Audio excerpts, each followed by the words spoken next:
विचार करो, जूता पहन करके जो भोजन बनाया गया उसका भोग क्या ठाकुर जी स्वीकार करेंगे?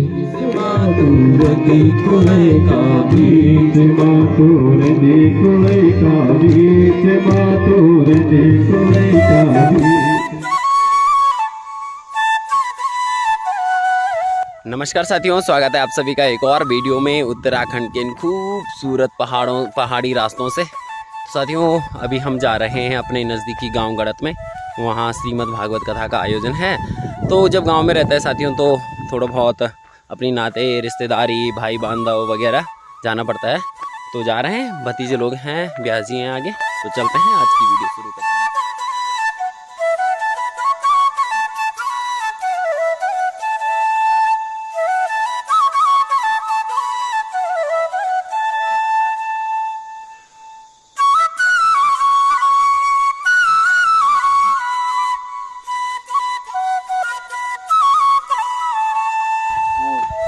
और साथियों, यहाँ जा रहे हैं हम।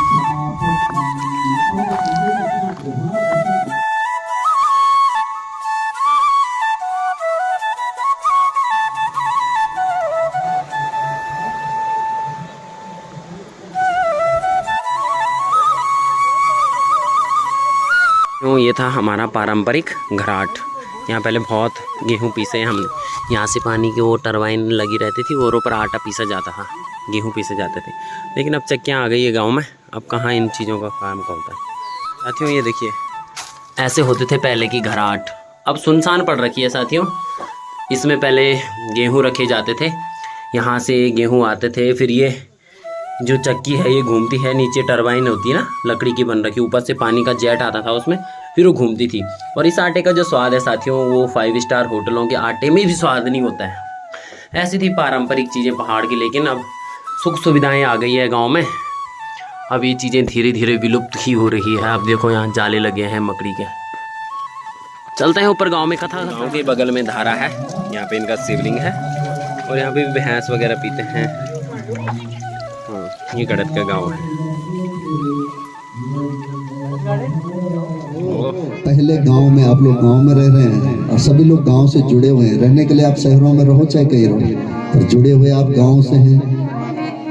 तो पहले गांव में बुजुर्ग महिलाओं को पूछो कि यदि कोई पल्ले फोलो को रिश्ता माँ जेठ जी या ससुर जी लगता ना, तो यदि आते हुए देख लिया ना, तो फटाफट अपना पल्लू निकालते थे। पोर बटन है ससुर जी, सिर ढका देते थे। नंगे सिर किसी के सामने नहीं जाते थे। और आजकल के संस्कार देखो कि जैदन बेटी बारी वंडे फंड जाली ना कखिए, तैदन जिंगरा फिकारी।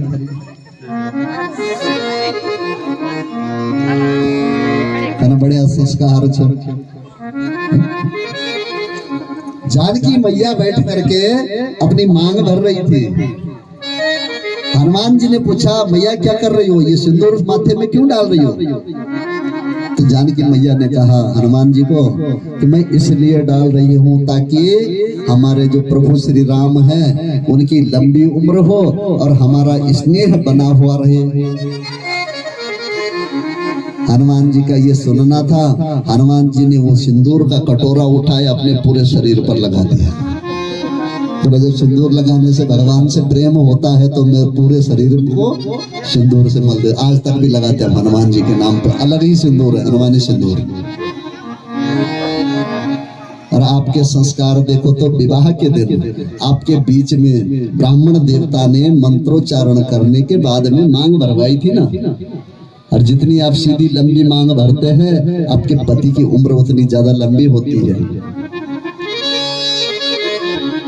और आजकल की बेटी बारियों ने देखा तो कोई जना बेटी भरने लगी, कोई जना बेटे। और मांग भरने के बाद भी बाल निकालने में डेढ़ ढकाई तय पट्टे दिखाना, पता नहीं क्या समाज आ गया। ये संस्कार है।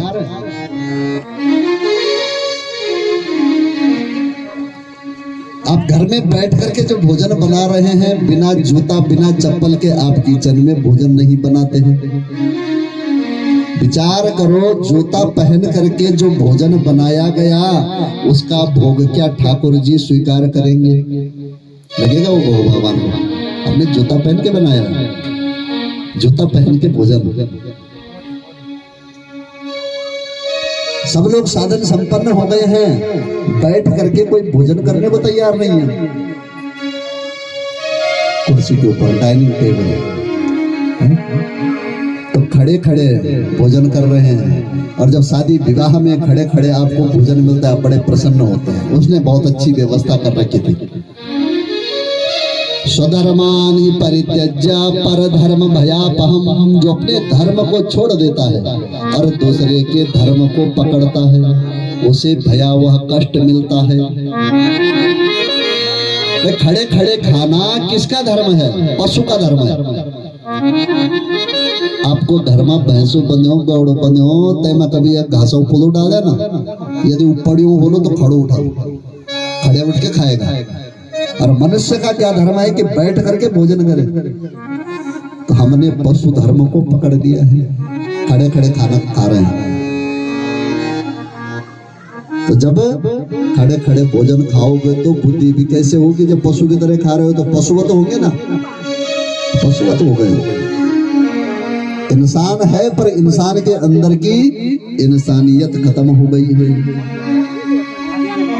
इसलिए घर में व्यवस्थाएं बनाएं। ये सब ने आपने करना है, माताओं ने करना है। घर में बैठ करके भोजन करें, और घर में जो भोजन बना हुआ है उस भोजन का भोग सबसे पहले भगवान को लगाएं।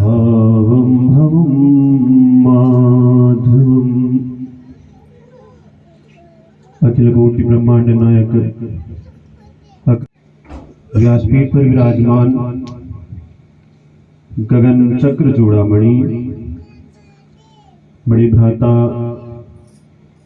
स्वस्ति श्रीमान डबराल जी के चरणों में वंदन करते हुए, नमन करते हुए भगवान से प्रार्थना करूंगा कि जिस हेतु भक्ति और भाव से यजमान परिवार ने धर्म का आश्रय लेकर के, सत्संग का आश्रय लेकर के और पितृभक्त बनकर के, क्योंकि इस कलयुग में प्रत्येक चीज संभव हो रही है और एक चीज का बड़ा अभाव है कि जो हमारे अंदर जो ये विकृति आ गई है, हम अपने माता पिता से जो है दूर भाग रहे हैं।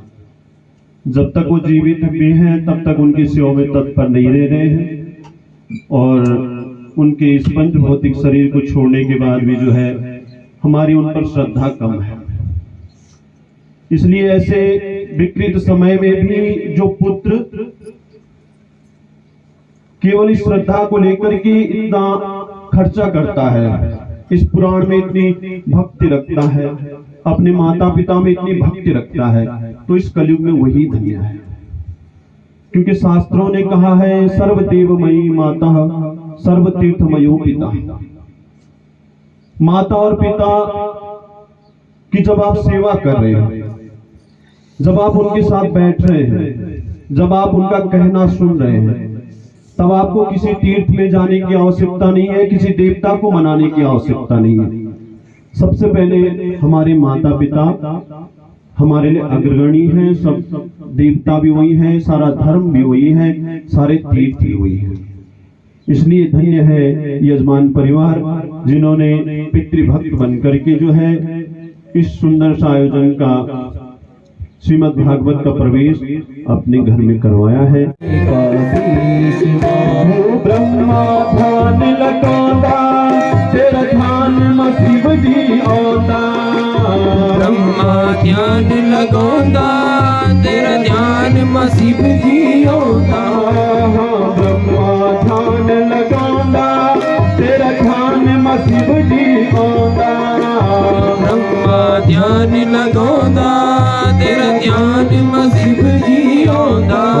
तो शिव की सखियों बीच माधुर ने कुड़े का बीच मां, शिव की सखी क्या चीज माधुर दी कुले का बीच, माधुर ने कुड़े का बीच, माधुर ने कुड़े का बीच। मेरी वैष्णवी कीर्तन गाओ जय जय। विराम हो चुकी है, सप्तम दिवस है और सभी अभी लंगर में भोजन कर रहे हैं।